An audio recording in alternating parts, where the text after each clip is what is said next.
Hi everyone, my name is Proiti Seal Acharya and I'm originally from India but currently I'm a student of the Erasmus Mundus Joint Master's Degree in Media Arts Cultures.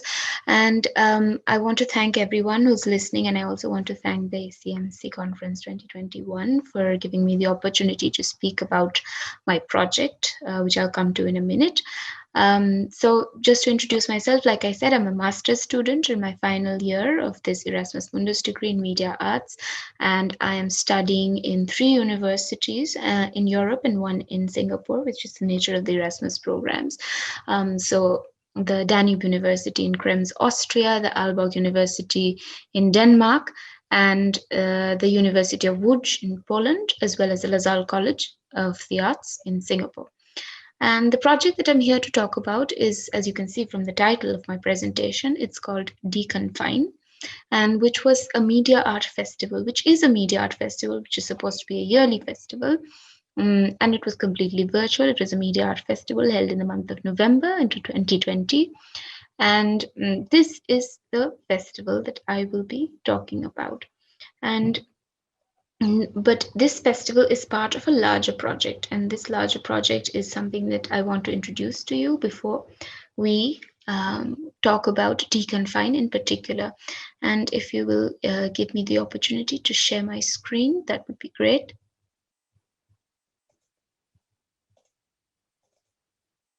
Yes, so here we are, and this larger project that I mentioned is called Media Art South Asia.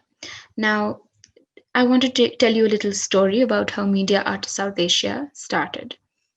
Towards the end of the first semester of my Erasmus Mundus master's degree, my Indian classmate and I began to realize that our coursework was quite Eurocentric. And this was, of course, expected. We were studying in Europe after all. But we began to ask ourselves what we knew about media arts in India, which is the country we come from. Did we know the artists who were creating media art? Did we know the institutions and galleries supporting these artists? Did we know what the major festivals were? Did we know where one could find funding for media art? So these are some of the questions that we had, and we realized that we don't know the answers to these questions. So we went and did what everyone does, which is a cursory Google search, a cursory search on the internet, and all we found were scraps of information, no concrete source of information about any of these things. And so this got us thinking about others like us who might want to know about the media art scene in the country. So we decided to start a project which began as Media Art India, and then we realized that we don't need to limit ourselves just to India. We can talk about South Asia as a whole. So thus began mediaartsouth.asia.org, and I would request everyone to check out the website if they have time. And this is the goal we have for this project, is to document and disseminate media art practices in the Indian subcontinent. The subcontinent consists of Afghanistan, Bangladesh, Bhutan, India, Nepal, Pakistan, and Sri Lanka, as well as the island of Maldives. And what we want to do is we want to make the art practices, the media art practices in this region accessible to everyone, both from within the region and, of course, for global audiences. And we want to create a database of artists, organizations, galleries, festivals, educational institutes, curators, researchers, and all other stakeholders. This is our goal for the project. Of course, we are very far from realizing this goal because we are just two master students working on this thing together, and we have no funding specifically for this project yet. So we also want to foster connections between artists working within and beyond the region. We want to facilitate exchange and communication between artists from these regions. So as a sort of larger goal, we have so we want to create a database and a digital archive of artists and artworks, a considerably researched digital guide which would tell anyone who wants to know the history of the media art practices in the South Asian region and the current kind of genres and whatever is going on. We want this to be a very thoroughly researched guide. And we, of course, want a kind of digital network, a digital professional social network for media artists working within the region, for them to be able to communicate with each other. And this would be, of course, exclusive for artists without any kind of external interference and would not be publicly accessible. We would also want to have, of course, festivals and symposiums and seminars where these practices can be discussed and disseminated and explored within the region. And so these are some of the goals that we have. And on the right here, I have a tiny screenshot of the um, website itself, where we are currently working to build this database, which of course would take a couple of years' time to really do it up the way we want to. So yeah, this was in brief about Media Art South Asia, which I again request everyone to please check out and leave your feedback and opinions about what we're trying to do. And before I move on to discuss deconfine in detail, I would like to mention that the Media Art South Asia platform is meant to be a kind of very accessible public archive. We also want to create an archive of artwork, media artwork. But of course, this will be a future goal, and we are trying to basically start with building a database. Okay, so now if I would take this opportunity to directly go talk about deconfine. Yes, so the Deconfine Festival was part of the November Numeric, which is, as I'm sure you all know, this annual initiative by the French Network, the International French Network, to facilitate the exploration and dissemination and discussion and for advancement of digital cultures and creative practices centered around digital technology and media all over the globe. And we had the opportunity to collaborate with the French network in South Asia, and they were gracious enough to support us, and together with us we created this festival called Deconfine. And 2020 was the first edition, and it was entirely virtual because of these extraordinary circumstances that we are all enduring right now. And future versions will most likely be hybrid festivals, so there will be some online activities and also offline exhibitions and engagements. And for this year, for 2020, the festival took place between 6th and 29th November, and the festival website is still accessible. Once again, I request everyone to go and check it out if they want to, www.deconfine.org. So here we had a number of artists from France and South Asia, and this festival is the first initiative under the Media Art South Asia umbrella, and this it's a step towards some of the goals that we have for this project, which is, of course, as I mentioned, to foster connections between artists within the region and beyond, to make their artworks more accessible, to disseminate knowledge and information and ideas about media art within the subcontinent. So yes, this is Deconfine in short, and these were all our partners who we are very grateful for. Of course, the broader umbrella was the French Institute in Paris and their initiative, which is November Numeric. And of course, it was supported by the French Institute in India, as well as all the Alliance Française centers all across the country, and the country of India, as well as Sri Lanka, Maldives, Bangladesh, Nepal, and so on. So this was a great opportunity to take a step towards that direction. Then I would like to introduce you briefly to the participants and the conversations that we hosted, as well as, of course, the artworks that were the soul of the exhibition, if you will.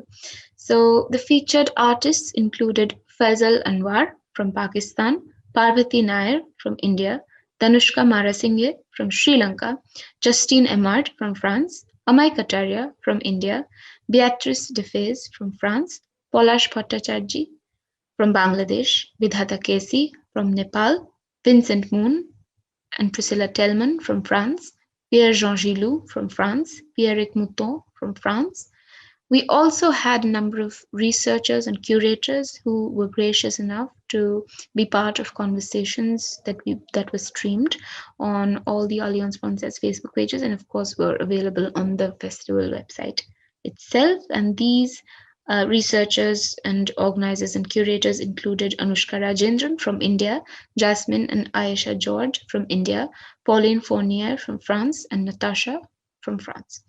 And these were panel discussions on digital culture, which took place alongside conversations with artists by members from the French network and the curators of the festival, which is me, Proiti, and my co-curator, Khayal. And we are the ones running Media Art South Asia, and we had this opportunity to create this festival in collaboration with the French network. And the discussions that we had focused on issues such as democratization of knowledge on the internet, curation of hacker spaces, implications of going digital for the art sector in South Asia. So now, if we can go through briefly and take a look at the kinds of activities that we had. So, like I said, there was, of course, the artworks which were live throughout the festival and are still available to view. We also had these conversations between artists and members of the French network, as well as researchers and curators on different topics. And these were also all streamed on the many, many Facebook pages within the French network and were also streamed on the website itself. And we also hosted a workshop by the artist Amay Kataria, which was available for a select group of students from premier institutes in India. So yes, this is a brief overview of the kind of events that we had and the kinds of discussions that we had for this festival. So yes, so technology for good and on copyright issues and creativity, on the Toulouse Hackerspace Factory and how such subcultures operate and how they forward the cause of technology for all. We had in the second week a conversation between these artists on topics pertaining to their artworks. So Pierre Georges Lou spoke about metabolism and video art, Justine Ahmad on AI and human relationships, which is a recurring theme in her works.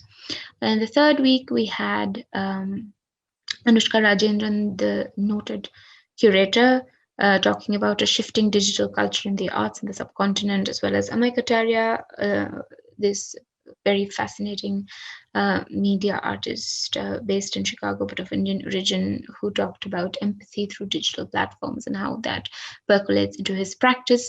We had Polash Bhattacharjee and Nadia Samdani, both from Bangladesh. Polash, the artist, and Nadia Samdani, the curator and the head of the Samdani Art Foundation.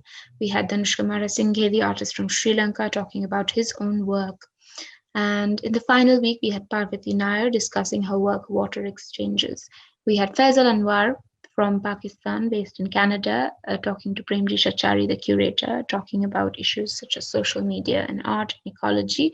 We had Bidhata Kesi from Nepal, who talked about her work, which is available to view on the website. And we also had Beatrice Tefez and Matthew Constance, who created new experiences for audiences used to static paintings with AR.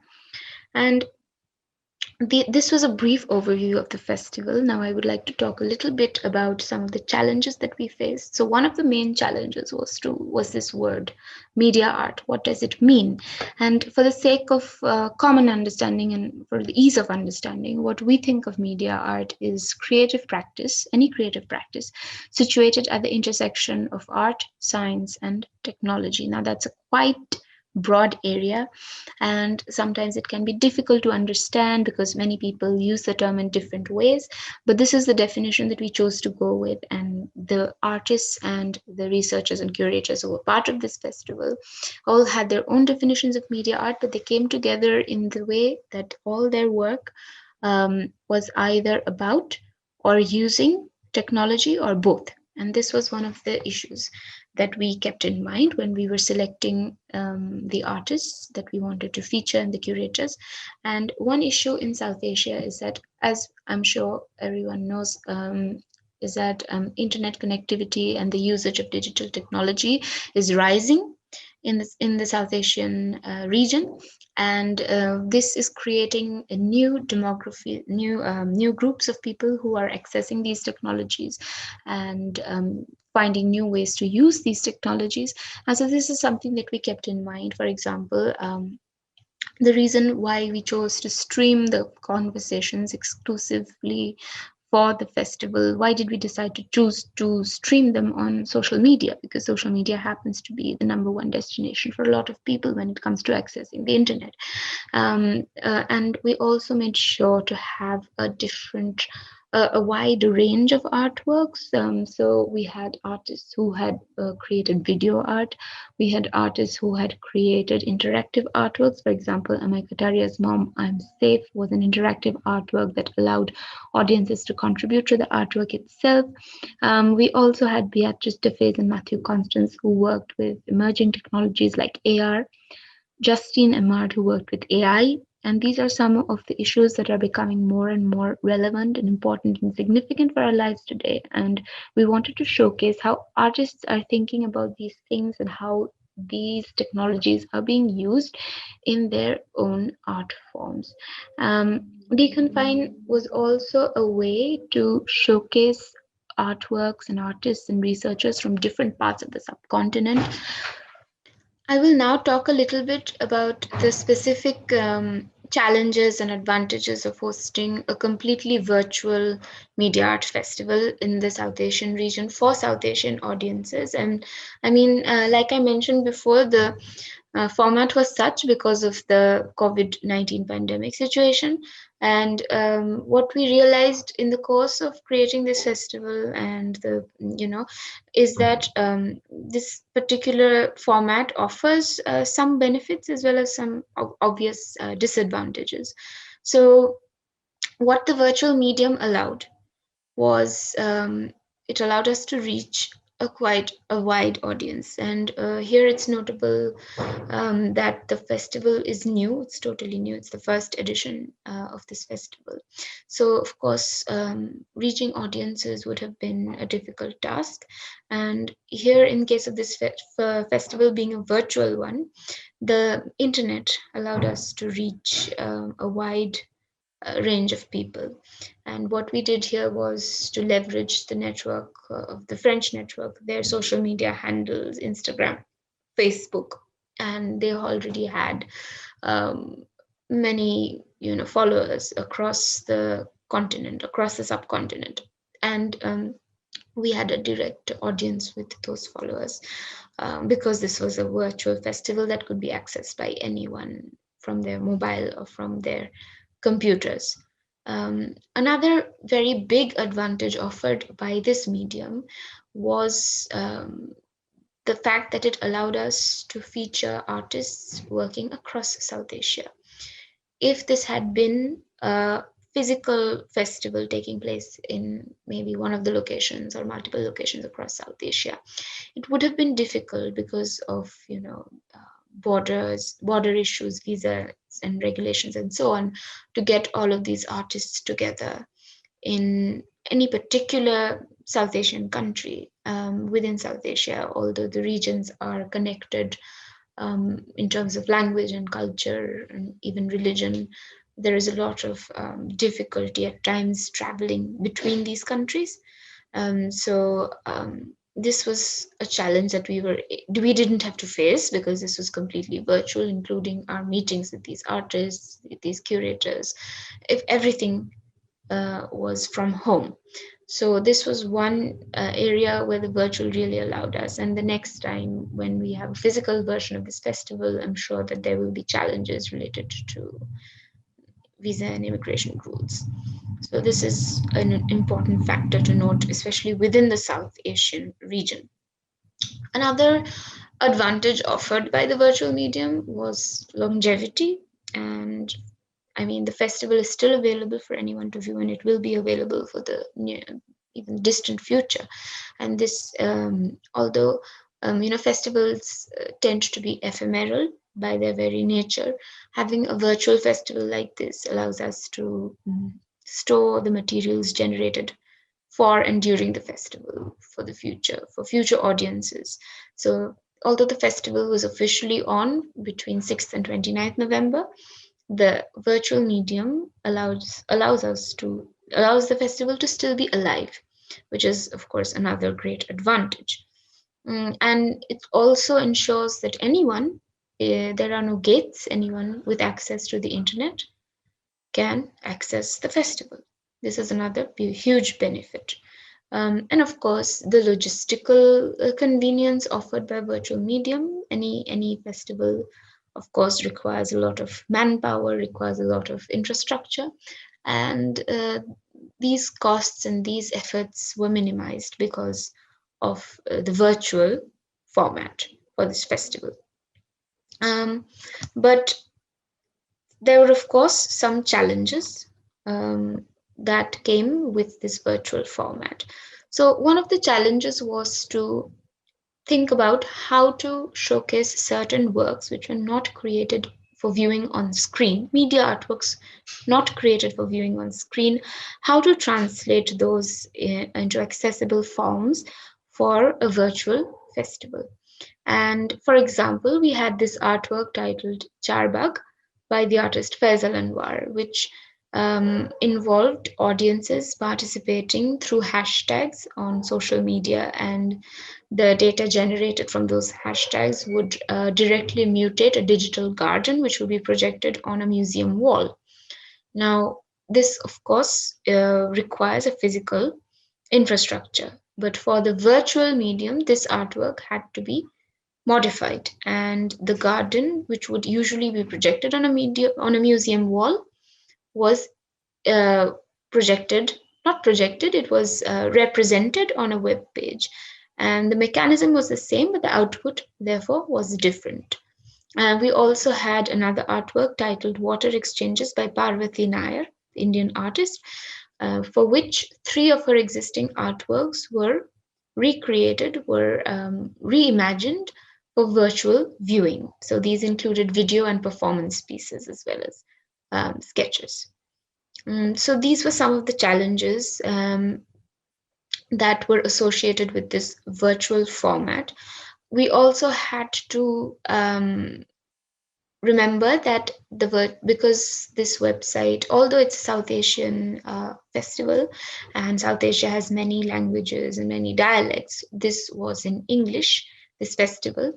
And because of course English was the easiest language to go with, and we hope to address this in the future versions of the festival, and to have more languages, more South Asian languages, for the festival to be even more accessible to even more people. We also Another very obvious problem was the problem of internet connectivity, and everyone's experience of the festival of the artworks would of course vary depending on their own internet connectivity. And next, another issue that we kept in mind was that we would have to compete with an array of digital media, and the digital space is saturated with an endless stream of media. So this is something that we had to compete with when we were creating a virtual festival. We hoped that this festival would be an alternate space for people looking for a different kind of virtual content rather than the typical viral content that we see, which of course has its own viewership and its own attractions. And thirdly, this reliance on social media. Now, like we said, there were advantages to this. Of course, reaching a wide number of people quite easily was one of the very obvious advantages, but also this reliance on social media platforms owned by private corporations is maybe something that was not quite the ideal situation, but of course it was the easiest and most convenient. So this idea of social media as the gateway to the internet and the main interface for the internet is something that we would hopefully counter in the future versions of this festival. And another issue that is related to this is that the audiences that we reached through the network pages, the Facebook pages owned by the Alliance Française networks in South Asia, they have a specific demographic, of the population that they cater to mostly, and it tends to be upper class English speaking audiences. And so this is also something that the virtual medium automatically, because of the way we were using the virtual medium, this might have been another issue, and this could be addressed in different ways in future editions.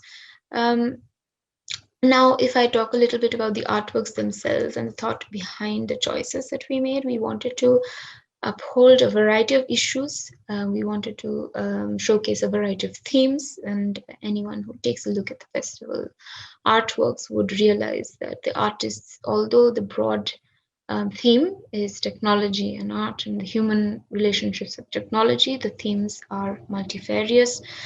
So, for example, you have issues such as the one portrayed in Adhar by Bidhata Kesi, which was I mean, topical for the South Asian context, which is this increasing dependence on um, technology and the increasing intrusion of technology into everyday lives. We also had a work like Mom, I'm Safe by Amay Kataria, which addresses this very typical South Asian parents' need to always know what their children are up to and always be able to take care of them even when they are physically separated. And other artworks, for example, Justine Ahmad's works or the works by Pierre-Jean Gilou, which focused on metabolism. These were works that dealt with issues or subjects or technologies that were not, common, that are not quite common in South Asian popular culture. So this, we wanted to have something different, something novel. And finally, in conclusion, I would just like to add a few more points about the plans that we have for the future and the challenges that will occur for sure. So, of course, the hybrid version would help to reach more people, cutting across boundaries um, imposed by the internet, like the ones that we just discussed right now. There would be more audience interaction in physical spaces, which is something South Asia is known for its vibrant festivals. And a media art festival would, of course, be a new kind of festival. And there are existing media art festivals, for example, the I-Beam Festival and Siberia by Tifa in Pune. But of course, deconfine would be unique in the sense that it would be a French and South Asian collaboration. There would, of course, be more diversity of artists creating works for the festival. So this time we didn't have the opportunity to commission artworks for the festival. Artists lent us their existing artworks, but for the future editions of the festival, we hope to commission artworks. So, artists will be creating artworks specifically for this festival, and we hope to address more themes relevant to the South Asian context while also being of interest for the global audiences. We also would like to reach out and include more and more stakeholders, which includes practitioners, curators, researchers, professors, students, and of course, organizers and gallery owners, and so on, more and more stakeholders. And we would also hope that each region would perhaps organize their own chapters of the festival. I mean, a million things could be done in a hybrid format like that. We would also hope to organize more direct collaborations between artists from different regions within the South Asian context and abroad. So, like we said, Deconfine will hopefully be an extension of Media Art South Asia's goals and hopefully be one of the many projects that we are able to execute. I want to thank everyone for listening to this very short presentation about this project, and I also urge everyone to check out mediaartssouthasia.org and deconfine.org. I would also love if I could have any feedback or comments about these projects and the aims that we have in the long term. Thank you once again for this opportunity to speak on a platform like this. Thank you once again to everyone who has listened to me today. And that's all. Thank you. Goodbye.